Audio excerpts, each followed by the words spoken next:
Welcome to Ask the Expert, an award-winning daily series from 8:30 a.m. to 9 a.m. to help small businesses. If you have any questions, ask them in the comments of the live feed. If you need any more advice, join the official Intuit QuickBooks SMB community group on Facebook. Accountants and business experts are on hand 24/7. During the live session, we will be running a poll, so do engage with it, and I'll reveal the results at the end of the show.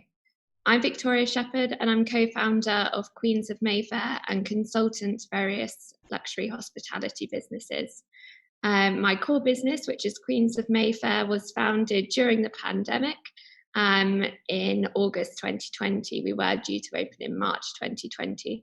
So I've had the experiences of all the pitfalls of running a business and challenges faced during a completely unpredictable time. My business specialises in having the most Fairtrade and rare coffees in the London coffee shop market, as well as beautiful fine ingredients, food to go alongside that, such as brunch and cakes and afternoon tea. And today we'll be discussing launching a business in the post-lockdown world. During that, we'll be discussing what I've gone through as a business owner post-pandemic, and how already in such a short period of time we're seeing consumer behaviours changing and shifting on a very, very regular basis. As previously mentioned, we are an independent company which is run by myself and my sister. With what we do, it's very much about engagement within the local community, and also acting quickly so that our business is as least affected as possible by any changes that are happening within the world. And that could be anything from government announcements to isolation and working from home policies. Just as an example of that, before the pandemic, you would expect the area that we're in London to be very busy from Monday through to Friday and very quiet at the weekends. Whereas current habits see that Mondays and Fridays are very quiet, and you have the Tuesday, Wednesday, Thursday workers followed by a completely different crowd of people on the weekend. So it's really important that we can identify spending habits within the business and keep track of exactly what's going on via daily reporting, looking at trends in our sales, to ensure that we're not over or understaffed or stocked for each day. The other really prevalent point at the moment is consumers are more than ever concerned with sanitary and hygiene. So having those measures in place despite the removal of masks is also really important. And the other thing we need to look at within launching a business in the post-pandemic world is whether the needs pre-lockdown are still the same. For example, there are areas in London that are exceptionally quiet at the moment. For example, in the city, the Canary Wharf type areas are much quieter than they've ever been in history.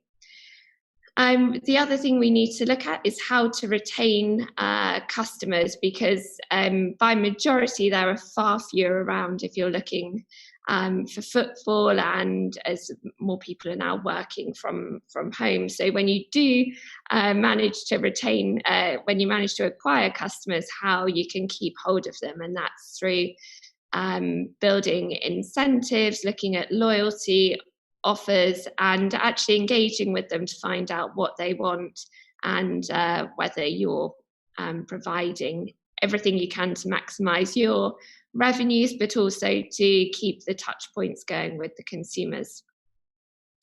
The other challenge that's faced by businesses in a post-lockdown world is staff. So there have been huge staff shortages across London in the last 6 months or so.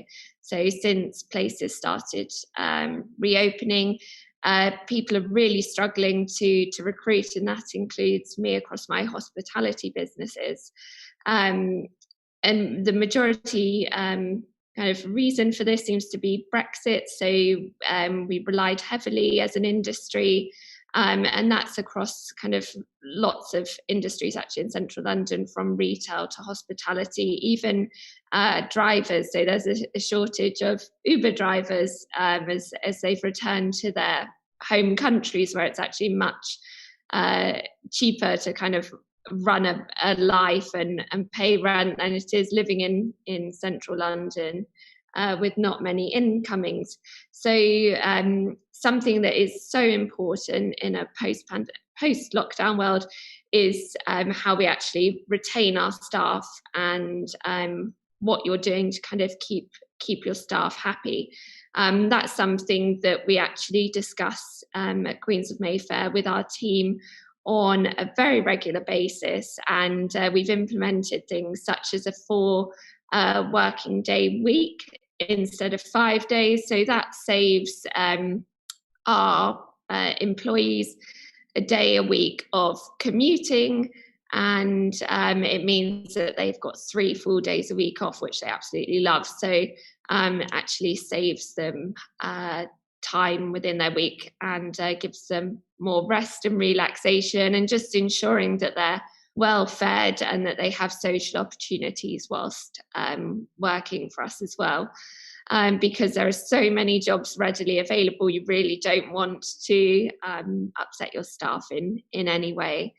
And also make sure that you're recruiting to have kind of people waiting in the wings, so to speak, if at all possible, so that if you do have shortages, or you've got an emergency, or your team members catch COVID, that you've got someone there that can help pick up at short notice. So it's always a good idea at the moment to start building relationships with recruitment agencies, so that at least you're in contact and they know who you are, so that when you pick up the phone that you'll be their priority. The other really important thing is communicating with your customers about what you're doing and finding out what the right channel is for that. Whilst in our businesses we're very engaged on social media, there are some customers, especially at Queens of Mayfair, that don't interact with social media at all. So they're perhaps a slightly older generation, or due to their jobs they're not allowed to be present on social media, particularly in certain areas of banking, or we have a lot of embassies around our site in Mayfair. So make sure that you're doing regular interacting with your customers on Facebook and Twitter, Instagram, so that you can actually gauge their feedback and what they're loving, what they're not loving, and you can look at trends, times of day, and content that really sparks their interest or drives people. We quite often get people that will come in and say they want a cocktail or a coffee that they've seen on our Instagram account. So definitely don't underestimate the power of those platforms. Shortly we'll be going over to our questions that have been coming through via Instagram, Twitter, and Facebook Messenger. So if you do have any questions, please feel free to put those in the comments or in the DM box. The first question that we're going to go over to is from Brittany on Instagram DM. It's been almost 6 months now that all restrictions were lifted. Have you seen a return to normal at Queens of Mayfair, or are you finding people are still tentative? We have been busier than ever, Brittany. So our kind of average daily trade has at the bare minimum doubled, which is absolutely fantastic news for us as business owners, and it proves our concept. I wouldn't say that we've got people that are being tentative. I think we can our customers can see that we're still keeping on top of all of those cleaning regimes, the hand sanitizers, kind of really thorough deep cleans at the end of each day. So I think that's hopefully alleviated some of those concerns, but we couldn't be happier with how things are going in the business. The only issue for us is being to recruit enough staff to actually keep up with the demand. The other slight issue that we've had has been our supply chains, as there are so many kind of Europe and perhaps even worldwide issues that have affected supply chains. And that could be anything from getting certain types of bottled water or alcohol through to kind of meats and things from our suppliers. So yes, normal, absolutely. In terms of revenues, it's gone above and beyond.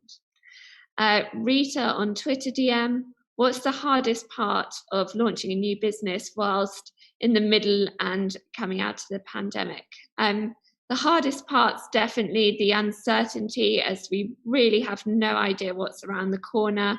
Up until May this year, we had actually been, over the period of a year, had been closed more than we had been open, which is obviously not ideal, with still having the outgoings of our Mayfair rents, and still having to cover various costs on the staff furlough as well. So really obviously hoping that there are no further closures this year. But yeah, uncertainty is a big one, and we were, legally required to close. So having those restrictions forced upon us are really unheard of in the history of trading in modern time. Next question is from Josh on Facebook Messenger. I'm keen to work alongside local businesses to help boost us all. Do you have any suggestions on what sorts of initiatives we can work together on? We're all in hospitality or retail businesses. So a really good thing to do, and it's something that we really engage with at Queens of Mayfair, is to look at your local residents committees, if you have one.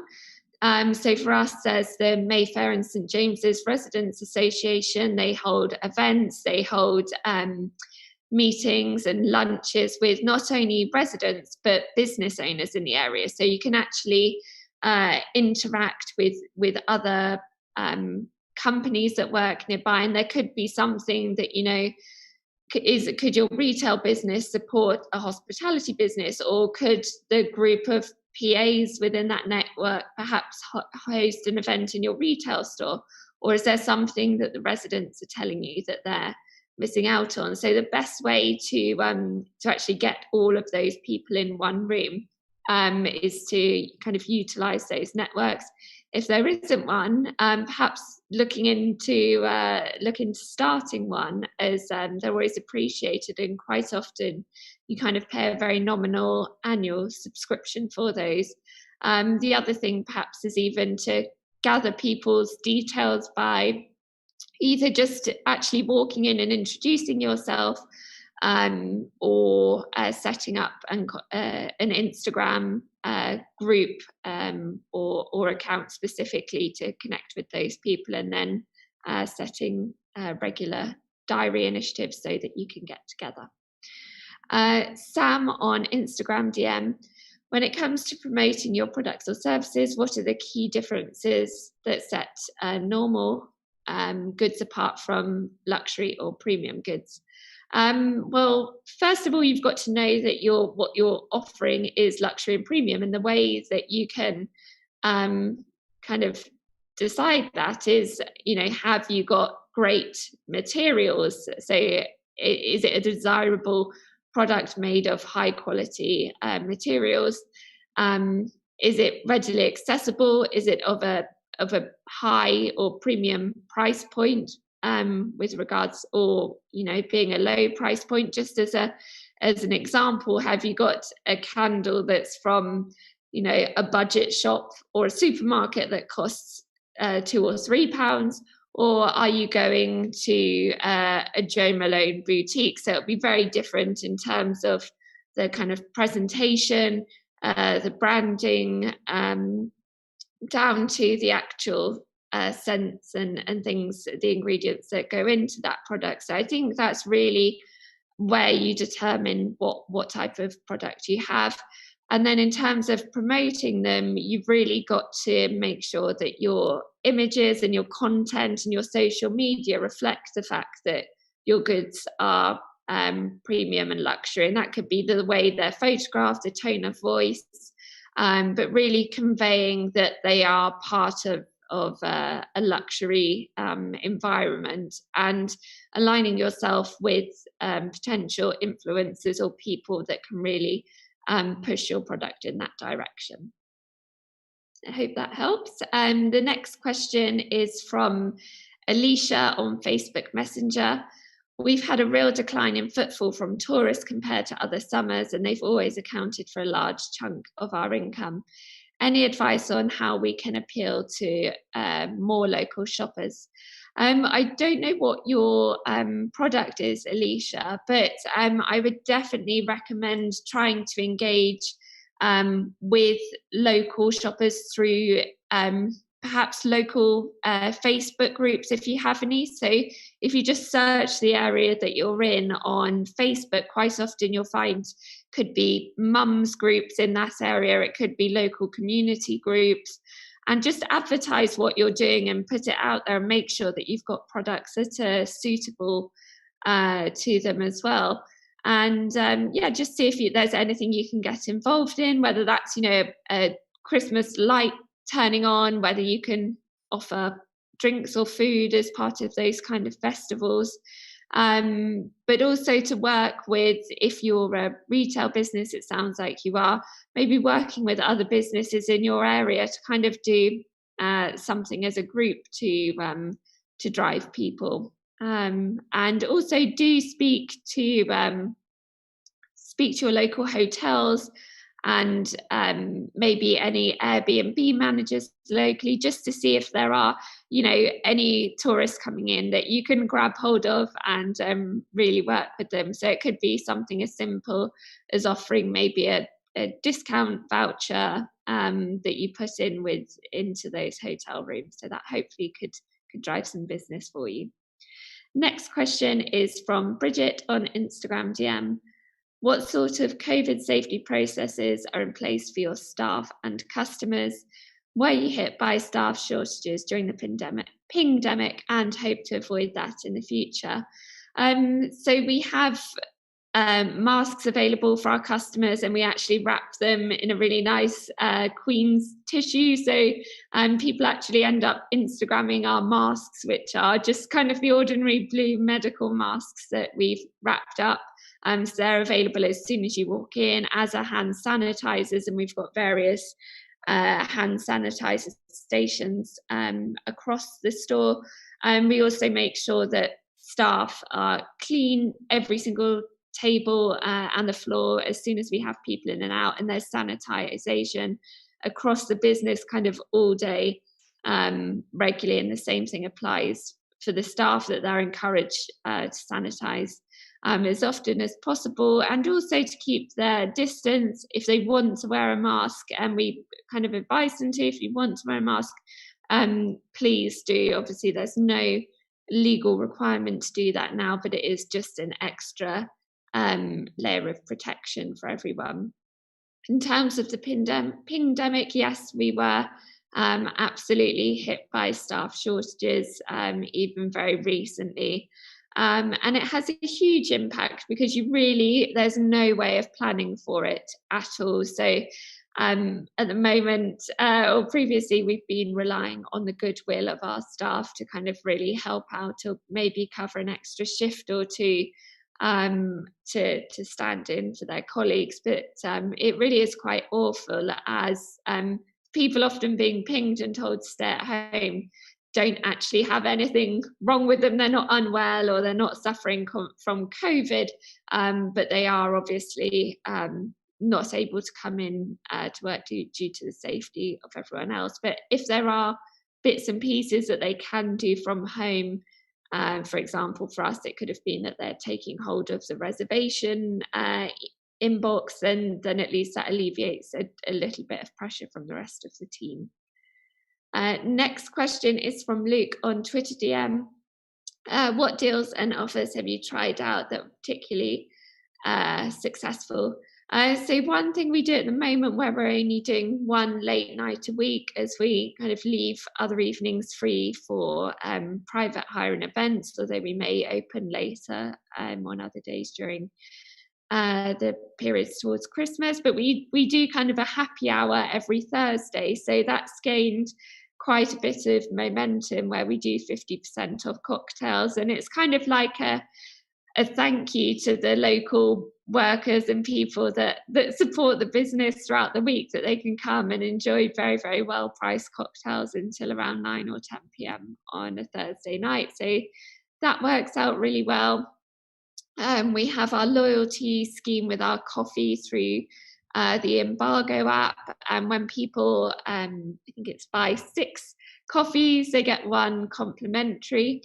And when they buy, or they have, I think 10 or 12 visits, and they actually get a complimentary cocktail. So quite often you have people that come in their regular coffees every day, and by the end of a fortnight, they've actually managed to earn themselves a free cocktail. So that's something that's also really popular.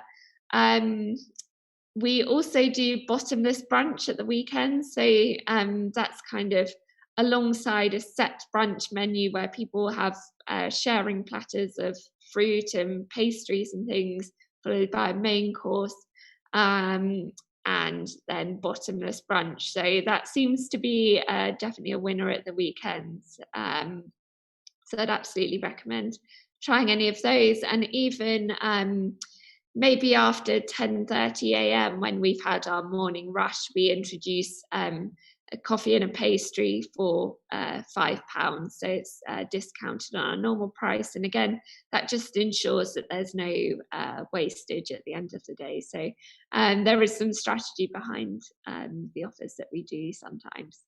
So the next question is from Safe on Twitter DM. Hey Victoria, what PR strategies helped you to promote Queens of Mayfair at the start? Well, the strategy was having a totally unique concept, and that was having really high grade and high quality coffee that you can't buy anywhere else, and it's kind of far more superior in its taste and quality, but also the ethical side of things to many of the big chains that you get on the local high streets or dotted around the local area. So by having those, we were able to really differentiate ourselves from our competitors. And the other thing was that we are 2 humans and individuals behind the brand. So Queens is owned by myself and my sister, and we were able to kind of draw interest in our business by the fact that we were 2 young females kind of opening up independently without raising any capital. So that again was a real human interest story. And also engaging within your local community is so important to kind of get that following and spread the word through word of mouth. But yeah, find for your own PR strategy. I would definitely identify your USPs and see who you can gain traction with from there.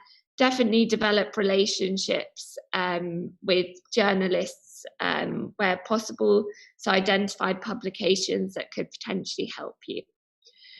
The next question is from Yashin on Facebook Messenger. We ran a £10 off your first meal deal back when lockdown lifted, which drove a lot of sign-ups to our mailing list. However, we are noticing we now have a lot of dead leads. Any advice how we can re-engage these customers? So the customers that you were acquiring with your £10 off deal clearly are very orientated by money savings. So a good way to engage with those people would be to offer them something else along the similar lines. Or it could be when you come for your first meal back, perhaps offer them complimentary cocktail, welcome cocktail or glass of wine. And that might just be the thing that they need to come through the door. speak to your customers that you've got coming in on a regular basis and actually find out what's driving them as well. But I think definitely to re-engage with the people who have come to you and who have genuinely had an interest in your products, maybe go back and offer them a deal again. And when they come in to visit you with their deal, just find out, what's brought them back, how are they, and just try and make their experience as engaging and enjoyable as possible. Bella on Instagram DM is the next question. I'm looking to get some more earned mentions in the media as our budget is tight at the moment. How do we go about this, and how do we maintain it consistently throughout the year? So that's kind of covers a bit of PR and I guess some influencer marketing as well. What you can do with this is have a roster of kind of brand ambassadors or influencers that you speak to that can really kind of go out there in the digital world and promote you. And I guess mentions in the media are only really valuable if they're driving traffic to you and if they're actually resulting in customers. So definitely don't waste your energy chasing after something big like a national title if you've got quite a niche local business. Speak to the people that are within your local community who can help, and see who you've got that follows your brand already through social media that are already quite influential, and rather than going on the number of followers that someone's got.